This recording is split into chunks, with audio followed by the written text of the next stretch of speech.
Now, in this Act 2, Scene 2, we see that as Macbeth leaves the hall, Lady Macbeth enters, remarking on her boldness. She says, "That which hath made them drunk has made me bold. What has quenched them hath given me fire. Hark, peace."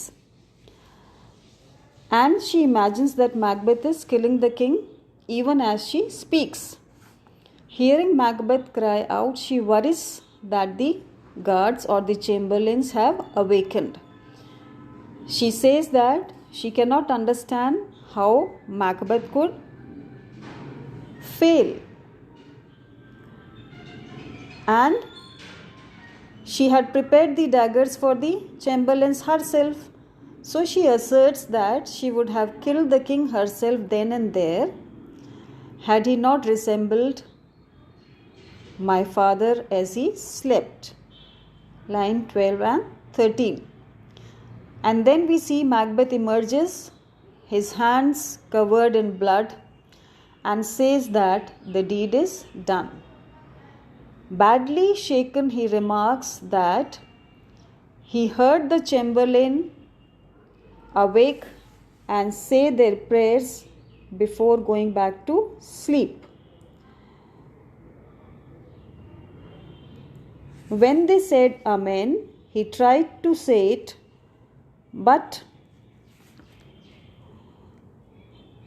found that the very word Amen stuck in his throat.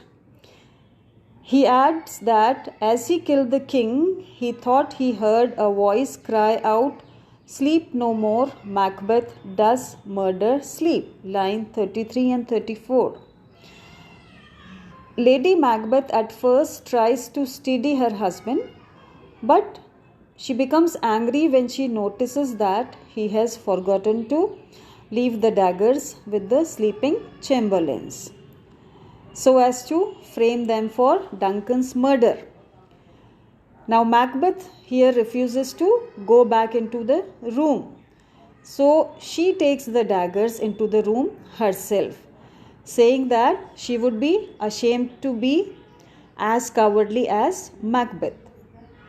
Now as she leaves, Macbeth hears a mysterious knocking, and the portentous sound frightens him, and he asks desperately, "Will all great Neptune's ocean wash this blood clean from my hand?"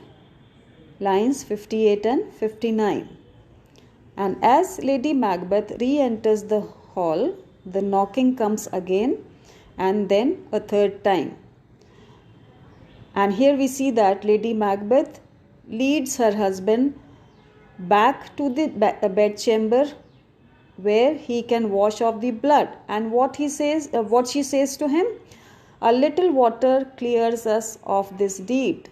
She tells him how easy it is then. Lines 65 and 66. So here we see that these lines are full of irony. We know that it will disturb her so much, which will result in her madness and later on the sleepwalking scene of Lady Macbeth.